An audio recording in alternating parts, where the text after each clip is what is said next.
أعوذ بالله من الشيطان الرجيم بسم الله الرحمن الرحيم الحج أشهر معلومات فمن فرض فيهن الحج فلا رفث ولا فسوق ولا جدال في الحج وما تفعلوا من خير يعلمه الله وتزودوا فإن خير الزاد التقوى واتقون يا أولي الألباب صدق الله مولانا العظيم وصدق رسوله النبي الحبيب الكريم ونحن على ذلك من الشاهدين والشاكرين والحمد لله رب العالمين ربي صل وسلم وبارك عليه الصلاة والسلام عليك سيدي يا رسول الله الصلاة والسلام عليك سيدي يا حبيب الله الصلاة والسلام عليك سيدي يا شفيع المذنبين وعلى آلك وأصحابك سيدي يا رحمة للعالمين معزز محترم উপস্থিত برادران ইসলাম মুসল্লিয়ান এজাম রহমানি ওয়া রাহমাতুল্লাহ আসসালামু আলাইকুম ওয়া রাহমাতুল্লাহি ওয়া বারাকাতুহু। মহান রব্বুল আলামিন আহকামুল হাকিমিনের পাক পবিত্র আলিশান দরবারে লাখ কোটি শুকর। যিনি রব্বুল আলামিন আহকামুল হাকিমিন পবিত্র জিলকাদা শরীফের আজকের এই বরকতমণ্ডিত দিন জুমাবারে জুমার নামাজ আদায় করবার জন্য আল্লাহর ঘরে আসার তৌফিক দান করেছেন। বুলন্দ আওয়াজে বলি আলহামদুলিল্লাহ। আজকের এই পবিত্র বরকতমণ্ডিত দিনে আমাদের মাধ্যমে যত সব ইবাদত বন্দেগী জিকির আজকার তাসবিহ তাহলিল মিলাদ ও কিয়াম সালাত ও সালামে দোয়ার মুনাজাত ইত্যাদি ইবাদত আদায় করার তৌফিক আর সুযোগ হবে। সমস্ত ইবাদত বন্দেগী মহান রব্বুল আলামিন আহকামুল হাকিমিনের কুদরতের দরবারে কবুল আর মঞ্জুর হোক। সবাই বলি আমিন। মুহতারাম হাজিরিন, আজকে আগত মুসল্লিয়ান এজামের উদ্দেশ্যে যে খুতবাটি পেশ করা হবে তাতে আনিত আয়াতে করিমা বরকত হাসিল করবার জন্য তেলাওয়াত করে শোনানো হয়েছে। আয়াতে করিমাটি কোরআনুল কারীমের সূরাতুল বাকারা শরীফের 197 নম্বর আয়াত। এই আয়াতে আল্লাহ তাবারক ওয়া তাআলা হজের গুরুত্ব তুলে ধরেছেন। আমরা প্রত্যেকে অবগত আছি হজের মাস 3টি। শাওয়াল যে মাসটি আমাদের জীবন থেকে চলে গেল, জিলকাদা যে মাসে আমরা এখন আছি, জিলহজ। জিলহজের 13 তারিখ পর্যন্ত সেই জন্য বলা হয় হজের মাস 3টি। এখন আপনাদের জানার বিষয় আছে যে আমরা তো জানি জিলহজ মাসে হজ অনুষ্ঠিত হয়। হজের মূল আনুষ্ঠানিকতা শুরু হয় 7 তারিখ বা 8 তারিখ থেকে।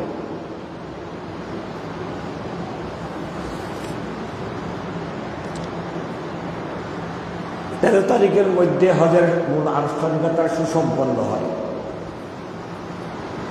কিন্তু শাওয়াল মাসকে, জিলকাদা মাসকে কেন হজের মাস বলা হয়?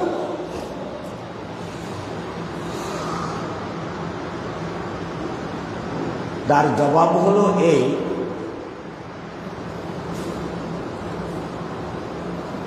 ওমরা বছরের যে কোনো সময় করা যায়, হজ কিন্তু হয় বছরে একবার, জিলহজ মাসে। হজের জন্য প্রস্তুতি নিতে হয় শাওয়াল মাস থেকে।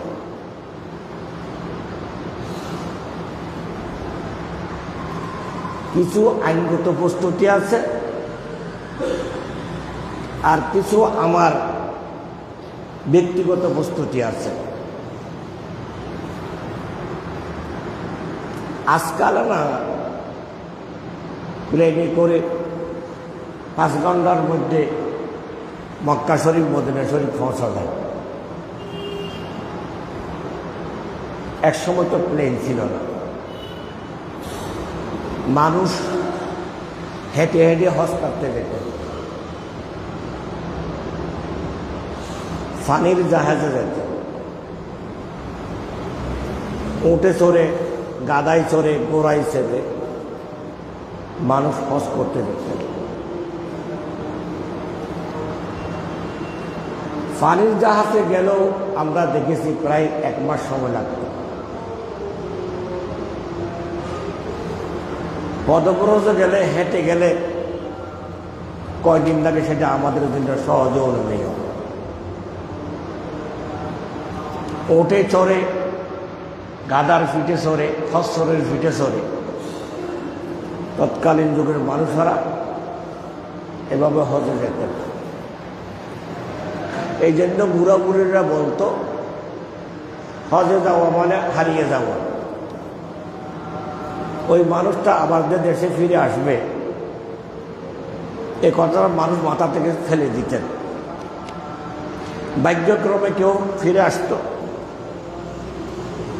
আর অনেকে এই হজের এই যাত্রায় অনেকে মারাও যেতেন।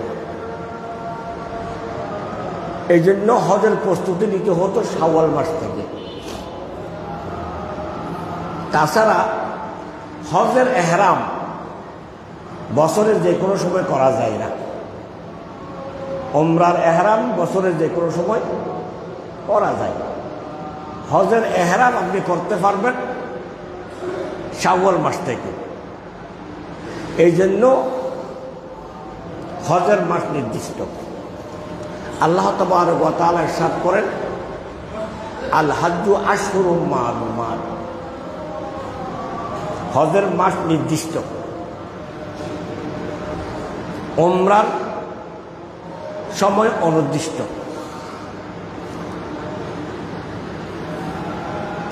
ফামান ফারাদা ফীহিন্নাল হাজ্জা, আল্লাহ বলেন এই বর্ণিত মাসগুলোতে যারা হজের ইচ্ছা করবেন, নিজের উপর হজ করা বাধ্য করে নেবেন, আবশ্যক করে নেবেন, তাদের জন্য ফালা রাফাসা, তারা এহরাম বাঁধা অবস্থায় তারা রফস করতে পারবে না। রফস বলা হয় স্বামী স্ত্রীর মেলামেশা, শরীয়ত সম্মত। আপনি যখন এহরাম পরিধান করবেন, সেই হালাল জিনিসটা আপনার জন্য কি হয়ে গেছে? হারাম হয়ে গেছে। কিন্তু এহরাম পরিধান করার আগে এটা আপনার জন্য কি ছিল? হালাল ছিল, এহরাম যখন পরে নিয়েছেন তখন এই জিনিসটা আপনার জন্য হারাম হয়ে গেছে। ফালা রাফাসা, এগুলা করা যাবে না। ওয়ালা ফুসুকা, ওয়ালা ফুসুকা, ফিসকু ফুজুরি করা যাবে না, পাপাচার করা যাবে না। কষ্ট থাকে, তাহলে কেউ অন্য সময়ে একটু পাপাচার করা যায় না, তখনও করা যায় না। কিন্তু এখানে খুবই মারাত্মক, এখানে তোমার হজ বাতিল হয়ে যাবে। এহরাম করা অবস্থায় যদি তুমি পাপাচারে লিপ্ত হও, তাহলে তোমার হজ কি হয়ে যাবে? নষ্ট হয়ে যাবে। ওয়ালা জেদালা, কোনো ঝগড়া বিবাদ, কোনো বাদানুবাদ, কোনো মারামারি, হানাহানি, খুনাখুনি কোনো অবস্থা করা যাবে না। নো এলো এমনিতেও অন্য সময়ে তো মারামারি, কাটাকাটি, খুনাখুনি, বাড়াবাড়ি, এগুলো কি জায়েজ? বলে জায়েজ নয়। কিন্তু এখানে এই নাজায়েজ কামটা যদি আপনি এহরাম করা অবস্থায় করেন, তাহলে আপনার হজ নষ্ট হবে। তাই বলা হচ্ছে যে তোমরা যারা হজ করবার জন্য এহরাম করেছ, হজের নিয়ত করে ফেলেছ, এই হজের পূর্ণ আনুষ্ঠানিকতা সুসম্পন্ন না হওয়া পর্যন্ত তোমাদের জন্য এই তিনটা জিনিস পরিপূর্ণ পরিত্যাজ্য। ওমা তাফআলু মিন খাইরিন ইয়ালামুহুল্লাহ, এমত অবস্থায় তোমরা যা যা ভালো কাজ করো সবকিছু আল্লাহর জানা আছে। আছে কি নেই? কেউ জানুক আর না জানুক, আমি যা ভালো কাজ করি আমার আল্লাহ তা জেনে ফেলছেন। আল্লাহর জানা থেকে কিছু গায়েব নেই। হ্যাঁ, আমরা অনেকে বলি আল্লাহ গায়েব জানে, বলি না? আল্লাহ আলিমুল গায়েব, আল্লাহ গায়েব জানে। এখন আপনার আমার প্রশ্ন হলো, আল্লাহর কিন্তু কোনো গায়েব নেই, আসেনি? আমি রমজানের মাসে পানিতে ডুব মেরে যদি পানি খাই, পৃথিবীর কোনো কেউ দেখে নাই, স্যাটেলাইটও উঠে নেই, ঠিক না? কিন্তু কুদরতের স্যাটেলাইট উঠে গেছে। আল্লাহ থেকে কোনো কিছু গায়েব, তা আল্লাহ কোন ধরনের গায়েব জানেন? আল্লাহ গায়েব জানেন এই অর্থে মাগা বা আন্না, যা আমি দেখি না তা আল্লাহ দেখেন, এই অর্থে আল্লাহ গায়েব জানেন। এই অর্থে আল্লাহ গায়েব জানেন। আল্লাহর রসুলের কাছে কোনো কিছু গায়েব নেই। কথা বুঝেন নাই? আল্লাহ রসুল বলেন, এ আমার উম্মতেরা, তোমরা নামাজে রুকু সিজদা ভালো করে করিও। আমি তোমাদের ইমামতি যখন দাঁড়াই, আমি সামনে যেমন দেখি পিছনেও দেখি। সুবহানাল্লাহ বলে, পিছনেও দেখি, হায় হায় হায়, পিছনেও দেখি। তোমাদের সুখে সুখে দেখে আসমান পর্যন্ত আর জমিন পর্যন্ত। উপরে তাকালে আসমান দেখো, নিচে তাকালে জমিন দেখো। আর আমি নবে আসমান দিকে যখন তাকাই আর সে মহল্লা দেখি, যখন জমিনের দিকে তাকাই তখন রাত রাত সারা দেখি। কোনো কিছু আমার কাছে কি নেই, গায়েব নাই, আমি সব কিছু দেখি। গৌসুফ পাক রাদিয়াল্লাহু তাআলা বলেন, নজরতু ইলা বেলা বিল্লাহ হেজমান কাহার দালাতিল আলা হুকমিত তাসালি। খোদার কায়নাত যত সব আছে, 18,000 মহলুকাত, আল্লাহর এলমে আছে কত মহলুকাত আছে। আমি খোদার কায়নাত ঘুরে ফিরে দেখলাম যে আমার হাতের তালুর মধ্যে একটা রায়ের দানার মতো। রায়ের হাতের তালুতে রায়ের দানা দেখতে কি কষ্ট আছে? হ্যাঁ, কষ্ট নেই। গৌসুফাক ইমামুল আউলিয়া, ওনার যদি এই শান হয়, ইমামুল আম্বিয়ার কেমন শান হবে? ইমামুল মুরসালিনের কেমন শান হবে? রসুল বলেন, আমি সামনে যখন যেমন দেখি পিছনে তেমন দেখি। উম্মত, যখন তোমরা আমার পিছনে দাঁড়াবা, নামাজ পড়বা, তোমাদের রুকু সিজদা গ্রুপ ভালো করে করিও, আমি দেখি। আর তাছাড়া রসুল পাক সাল্লাল্লাহু আলাইহি ইসলামের পিছনে এমন দুটি চুক আছে এদিকে, যেগুলো পাওয়ার আল্লাহ জানে কত পাওয়ার, কত পাওয়ার। আজকের বিজ্ঞান এই সত্যকে আরো প্রমাণ করে দেয়। হ্যাঁ, আমরা থেকে জানি যে ইরান আমেরিকার বিভিন্ন স্বার্থের উপর একেবারে 100% কিভাবে হিট করছে। সবাই বলে যে মানে চীন এবং রাশিয়া তাদেরকে গোয়েন্দা তথ্য দিচ্ছে, বলো না? গোয়েন্দা তথ্য সরবরাহ করতেছে। ওই তথ্যগুলো ধরে একবার টার্গেট টু টার্গেট হিট করতেছে। তাহলে চীনের আবিষ্কার, রাশিয়ার আবিষ্কার, এই বিজ্ঞানের এই যন্ত্রগুলো কত দূর থেকে এই সব কিছু দেখতেছে। আমেরিকার বহু উপগ্রহ, চীনের বহু উপগ্রহ, রাশিয়ার বহু উপগ্রহ, এগুলোর মাধ্যমে ওরা গোড়া পৃথিবীকে কি করতেছে? দেখতেছে। না হয় লালদিঘির পরে বোমা ফাটছে, বাংলাদেশের মিডিয়া প্রচার করার আগে বিবিসি থেকে প্রচার হয়ে যাচ্ছে। কথা ঠিক না ঠিক? ভয়েস অফ আমেরিকা থেকে প্রচার হয়ে যাচ্ছে। কি রে, আমেরিকা কি কাছে? কত দূরে? দিনের রাত বেশ কম। এখন আমেরিকাতে রাত, আমাদের এখানে দিন। হ্যাঁ, তাহলে এত দূর থেকেও তারা এই সমস্ত খুঁটিনাটি বিষয়গুলো কিভাবে দেখছে? তাহলে এগুলো হলো বান্দার আবিষ্কার না আল্লাহর আবিষ্কার? বান্দার আবিষ্কার।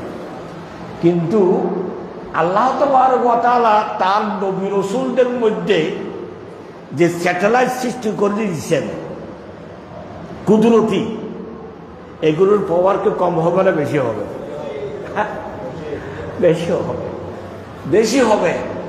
কিন্তু আমরা বিজ্ঞানের এই ক্ষমতাকে বিশ্বাস করি, করি না?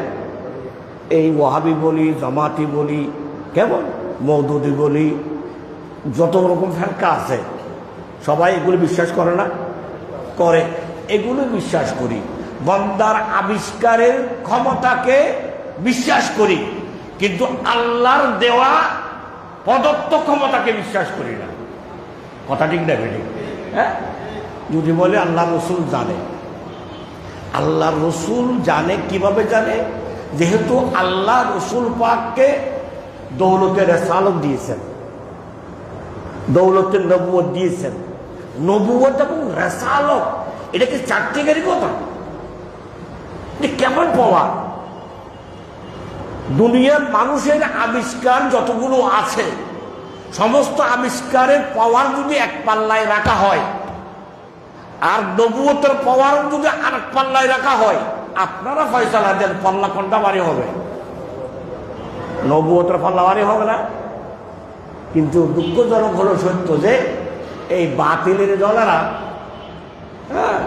নবী রাসূলদের এই পাওয়ারকে স্বীকার করে না। আমরা সুন্নিরা বলি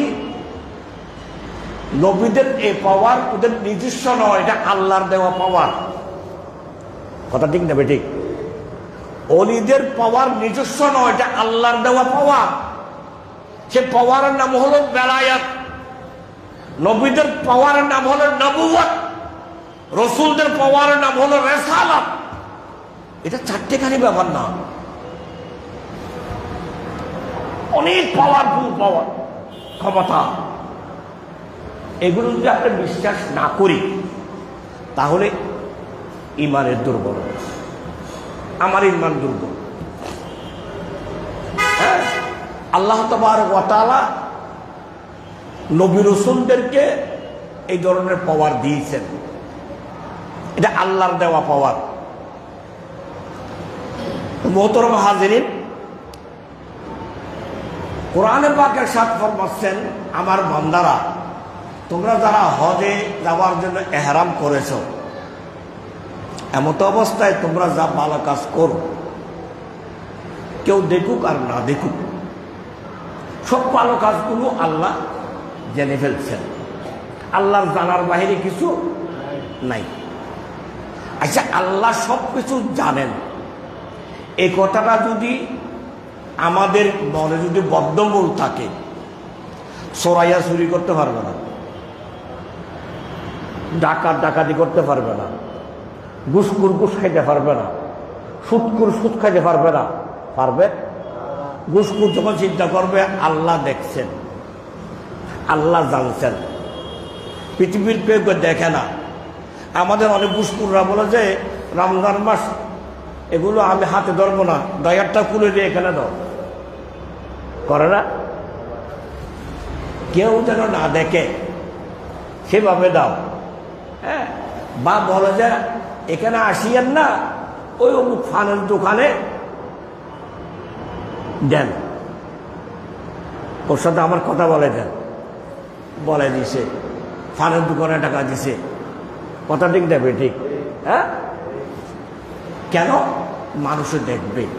ওই বান্দার আকীদা এটাই যে মানুষের দেখা থেকে বাঁচাবার জন্য আমার এক কৌশল, কিন্তু আল্লাহর দেখা থেকে বাঁচার জন্য তোমার কি কৌশল? বান্দা দেখলে আর কি হবে? তোমার বদনামি করবে, কিন্তু আল্লাহর গজব থেকে বাঁচার কি কোনো উপায় আছে? হ্যাঁ, তাহলে বোঝা যায় আমরা আল্লাহ দেখেন, আল্লাহ জানেন, এটার উপর আমাদের ঈমান দুর্বল। এই জন্য চোরাইয়া চুরি করে, ডাকাতি করি, ঠিক না? তাহলে আল্লাহর উপর বিশ্বাস হতে হবে পরিপূর্ণ। আল্লাহ এবং রসুল আমার সমস্ত কৃতকর্মগুলো দেখছেন।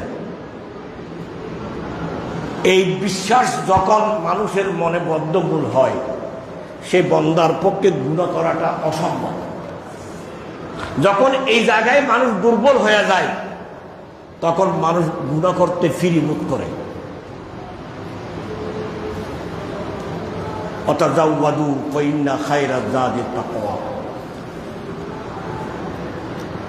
এ আমার বান্দারা, তোমরা যারা হজের জন্য ইচ্ছা করেছ, হজে যাওয়ার আগে তোমরা প্রস্তুত হও, সামগ্রিকভাবে তোমরা প্রস্তুতি গ্রহণ করো।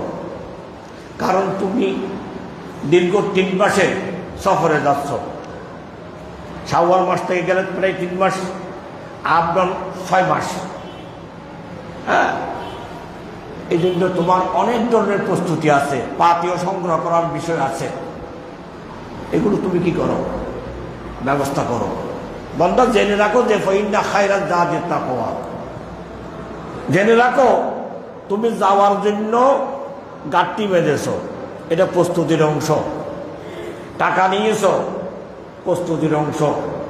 খাবার দাবার নিয়েছ, প্রস্তুতির অংশ। ওষুধপত্র নিয়েছ, প্রস্তুতির অংশ। এগুলো তোমার এই দীর্ঘ সফরের পাথেয়, কথাটা ঠিক। কিন্তু হজের জন্য মূল পাথেয় কি জানো? মূল প্রস্তুতি কি জানো? মূল প্রস্তুতি হলো তাকওয়া। কি?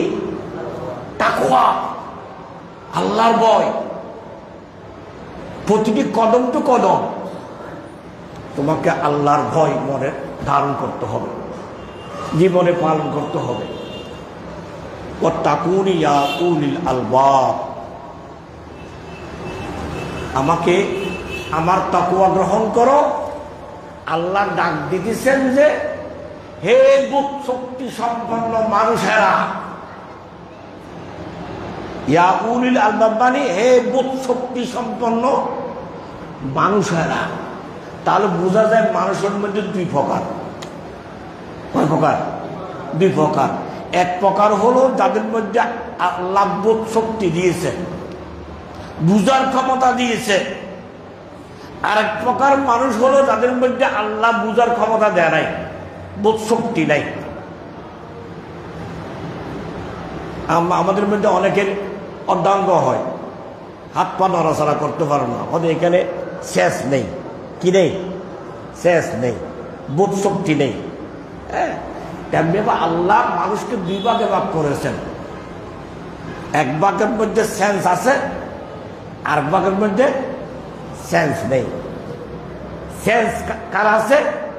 যারা জীবনের চলার পথে সর্বক্ষেত্রে আল্লাহকে ভয় করে। আল্লাহ বলছে তাদের মধ্যে সেন্স আছে। যারা চলার পথে আল্লাহকে ভয় করে না, রসুলকে মেনে চলে না, আল্লাহ বলেন তাদের মধ্যে সেন্স নেই। তাদের মধ্যে কি নেই? সেন্স নেই, বুদ্ধ শক্তি নাই, তাদের মধ্যে বিবেক নাই, বুদ্ধি নাই, তারা নির্বোধ। আল্লাহ তাবারক ওয়া তাআলা ডাক দিচ্ছেন যে আমার এই কথাগুলো হলো তাদের জন্য যাদের মধ্যে বোধ শক্তি আছে।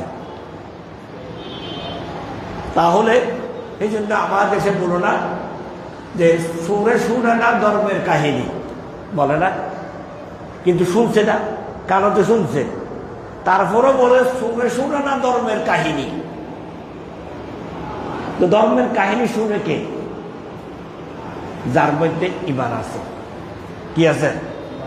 ঈমান আছে, ঈমান আছে।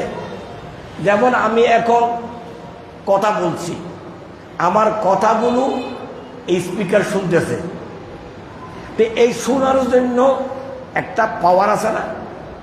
হ্যাঁ, অনেক সময় এটা বিকল হয়ে যায়, পাওয়ার নষ্ট হয়ে যায়। শোনার যে একটা পাওয়ার আছে নষ্ট হয়ে যায়। এখন পাওয়ার আছে, শুনছে, শোনার সাথে সাথে ডেলিভারি দিচ্ছে, কিন্তু এই পাওয়ারটা যদি নষ্ট হয়ে যায় তাহলে আমি বলবো ঠিক, কিন্তু সে শুনবে না। মানুষের মধ্যে আল্লাহ তাবারক ওয়া তাআলা কুদরতের পক্ষ থেকে একটি পাওয়ার দিয়েছেন। এমনি কানে শুনে, কিন্তু এটা শুনে না।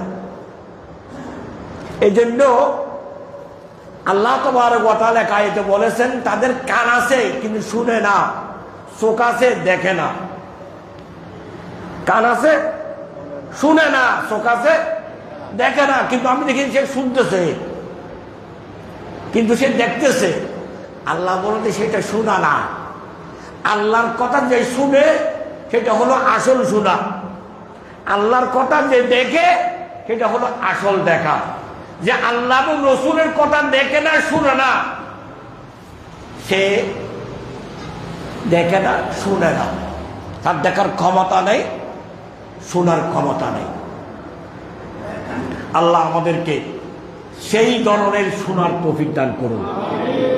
যে কথাগুলো বলছি কোরআনুল কারীমের 197 নম্বর আয়াতের আলাপে সূরা বাকারা শরীফের। এখন এই আয়াতের প্রাসঙ্গিক কিছু আলোচনায় যাব, বিস্তারিত আলোচনায় যেতে পারবো না। আল্লাহ তাবারক ওয়া তাআলা এই পবিত্র হজ আমাদের উপর ফরজ করেছেন। ইসলামের বেনা কয়টি? আওয়াজ দেবেন, কয়টি? আমার কথাগুলো আমি আপনাদেরকে বুঝাবার জন্য বলি, কানের জন্য বলি না, মনের জন্য বলি। কথা বুঝেন নাই? কানের কানে শুনবেন, কিন্তু মনে যাবে না। কিন্তু আমি কানের জন্য বলি না, মনের জন্য বলি। আমি এমন একটি জায়গায় বসে কথা বলছি, যেই জায়গাটিতে বসে আল্লাহর রসুল কথা বলেছেন, সাহাবায়ে কেরাম কথা বলেছেন, ওলি আল্লাহরা কথা বলেছেন। এমন একটি পবিত্র জায়গায় আমি বসে কথা বলছি, তাই যেন তেন কথা বলা যাবে না। কোরআন হাদিসের বাইরে একটি শব্দ বলা যাবে না, বললে যে খেয়ানত হবে। আমি যদি এই জায়গা থেকে কোরআন হাদিসের বাইরে কোনো কথা বলি তাহলে আল্লাহ রসুলের গাদ্দারি হবে। তা এই জায়গা থেকে যেমন তেমন কথা বলা যাবে না। মাঠে ময়দানে আমরা কথা বলি, ওখানে অনেক অপ্রাসঙ্গিক প্রাসঙ্গিক কথাবার্তা বলে যায়, এটা ভিন্ন স্টেজ, ভিন্ন জায়গা। কিন্তু এই জায়গা থেকে যেন তেন কথা বলা যাবে না। যদি বলি তাহলে আল্লাহ রসুলের গাদ্দারি হবে, আমানতুল খেয়ানত হবে। তাই সতর্কতা অবলম্বন করি, করবার চেষ্টা করি। আল্লাহর কাছে ক্ষমা চাই, আল্লাহ ভুল ভ্রান্তি থেকে তুমি আমাকে হেফাজত করিও। মোহতরম হাজিরিন, রাসূল পাক সাল্লাল্লাহু তাআলা আলাইহি ওয়াসাল্লাম হাদিসে পাকে বলেছেন, বুনিয়াল ইসলাম ওয়ালা হাম, ইসলাম টিকে আছে 5টি স্তম্ভের উপরে। নাম্বার 1 ঈমান, নাম্বার 2 নামাজ, নাম্বার 3 যাকাত, নাম্বার 4 রোজা, নাম্বার 5 বলেন মনে আছে তো? ইসলামের বুনিয়াদ কয়টি? 5টি। 3টা সবার জন্য, ঈমান সবার জন্য, নামাজ সবার জন্য, রোজা সবার জন্য। এখানে গরিব ধনী নির্বিশেষে সবার জন্য 3টা জিনিস কি ফরজ। যাকাত হলো যাদের কাছে সামর্থ্য আছে, দৌলত আছে, নেশাব পরিমাণ সম্পদ আছে, ওই সম্পদ 1 বছর তার মালিকানায় থাকবে, তখন বছরান্তে তাকে কি দিতে হবে। আর হজ হলো, হজ ফরজ হওয়ার জন্য 2টা জিনিস শর্ত। কারণ এটা হলো বদনী ইবাদত, মালি ইবাদত। হজ করতে গেলে শরীর দরকার, হজ করতে গেলে টাকা দরকার। এই জন্য হজকে বলা হয় ইবাদতে মালি, ইবাদতে বদনী। শরীরও দরকার। একজনের কাছে শরীর আছে টাকা নাই, হজ ফরজ হয়নি। একজনের আছে টাকা আছে কিন্তু শরীর নাই, হজ ফরজ নয়। তাহলে শরীরও লাগবে, টাকাও লাগবে। মক্কায় মুআজ্জম পর্যন্ত যাওয়া আসা করতে যত পরিমাণ টাকা দরকার হয়, এবং এই সময়ে পরিবার চলার মতো টাকা থাকতে হবে। পরিবারকে উপবাসী রেখে হজ যাওয়ার কোনো সুযোগ নেই। পরিবার যেন এই 1 মাস 1.5 মাস যে ভালোভাবে চলতে পারে, আপনি যেন আসা যাওয়া করে আসতে পারেন, সেই পরিমাণ আপনাকে সম্পদ হাতে থাকতে হবে। তারপরে আপনার উপর কি হজ ফরজ। এই 2টা জিনিস হলো সবার জন্য না, সামর্থ্যবান মানুষের জন্য। এই হজ ফরজ হয়েছে 9ম হিজরিতে, রাসূল পাকের ইন্তেকালের 2 বছর আগে। যে বছর হজ ফরজ হয়, রাসূল পাকের হায়াতের মধ্যে, জাহিরি হায়াতের মধ্যে হজের মৌসুম হয়েছেন 2বার। কয়বার? 2বার পেয়েছেন। প্রথমবার রাসূল পাক যান নাই।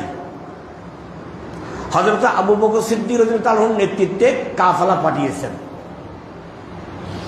শেষবার তিনি তার নেতৃত্বে 1,24,000 সাহাবায়ে কেরামকে সাথে নিয়ে তিনি হজে গেছেন, যেটাকে বিদায় হজ বলা হয়।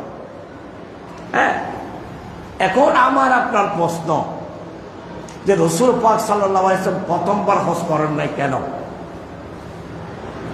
হ্যাঁ, রাসূল পাক যদি প্রথমবার হজ করেন নিতেন, তার রাসূল পাক জীবনে 2বার হজের মৌসুম পেয়েছেন, 2বারে হজ করেছেন। তাহলে প্রমাণ হয়ে যেত মানুষের জীবনে যতবার হজের মৌসুম পাবে ততবার হজ করা ফরজ হয়ে যেত না? তা এটা হলে কি সহজ হতো না কঠিন হতো? হ্যাঁ, কঠিন হতো। রাসূল পাক বলেন যে আমি উম্মতের জন্য কঠিন হোক এটা আমি চাইনি। আমি জীবনে 1বার হজ করেছি, 4বার উমরা করেছি। কয়বার? 4বার উমরা করেছি, 1বার হজ করেছি। এটা প্রমাণ করে দিয়েছে যে উম্মত তোমার জন্য জীবনে একবার হজ করা ফরজ। আমি চাইলে দুইবার, 2 মৌসুম পেয়েছি, 2বারও করতাম, কিন্তু করিনি। কেন করিনি? উম্মত তোমাদের কষ্ট হবে। আমি আমার জীবনে এই 2টি বছরের মধ্যে প্রথম বছর না করে শেষ বছর করলাম। আমি জানি আল্লাহ আমাকে কখন তলব করবেন, জানে না?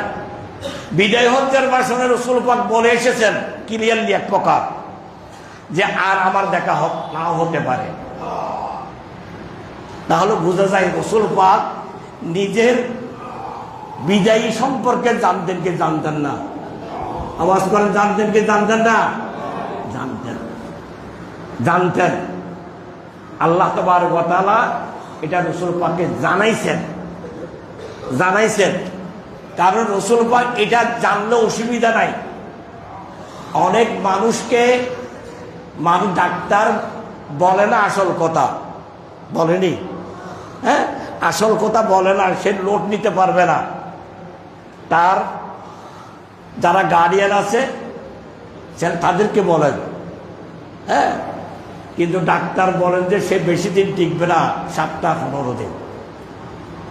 এই কথাটি ডাক্তার রোগীকে শেয়ার করেন না, কারণ সে সহ্য করতে পারবে না। কিন্তু অনেকে আছে সহ্য করতে পারবে। আসছে যখন একজন মারা যাবো, অসুবিধা কি? অনেক রোগী বলছে যে ডাক্তার লোকের লাভটা কি? আমি জানি আমার যাওয়ার পালা। অনেকে লোড নিতে পারে, অনেকে লোড নিতে পারেন না। আল্লাহ তাবারক ওয়া তাআলা তার প্যারা মাহবুবকে